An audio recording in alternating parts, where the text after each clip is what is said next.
You probably believe you react to what happens. Someone says something rude, you get upset. A message is delayed, you feel ignored. You receive praise, you feel confident. It feels direct. Event happens. You react. But that is not what actually happens inside your mind. Between what happens and how you respond, there is a step most people never notice. That step is interpretation. In psychology, your behavior is shaped less by events themselves and more by how you interpret those events. You do not react to reality directly. You react to the meaning you assign to it. Imagine someone walks past you and does not greet you. If you interpret it as, "They didn't see me," you move on. If you interpret it as, "They're ignoring me," your mood shifts. The event is the same. Your interpretation changes your emotional response. Your emotional response changes your behavior.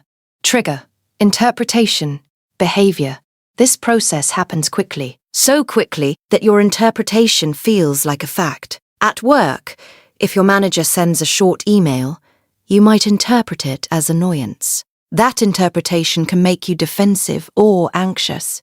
In a relationship, if someone is quiet, you might interpret it as disinterest. That interpretation can make you distant or reactive. In social settings, if someone laughs after you speak, you might interpret it as mockery instead of amusement. That interpretation can lower your confidence for the rest of the day. What mattered wasn't only what happened, what mattered was how you interpreted it. And this is where the idea becomes useful. If your interpretation shapes your reaction, then learning to examine your interpretation changes your behavior. This does not mean pretending everything is positive. It means recognizing that your first assumption is not always the only explanation. When you feel a strong emotional reaction, pause and ask yourself, what did I just assume?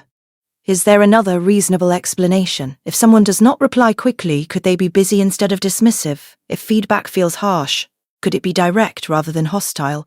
You are not denying your feelings. You are investigating the meaning behind them. That investigation creates space. And that space is where self-control begins. Most conflicts escalate because people treat their interpretations as objective facts. You assume disrespect. Someone else assumes criticism.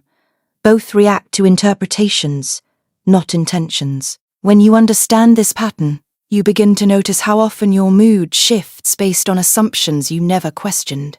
You start catching the moment between trigger and reaction.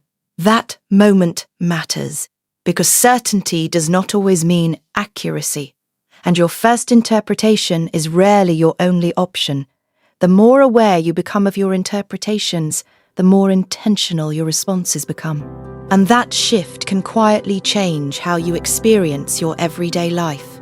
Subscribe to our channel to learn everyday practical psychology 5 minutes at a time.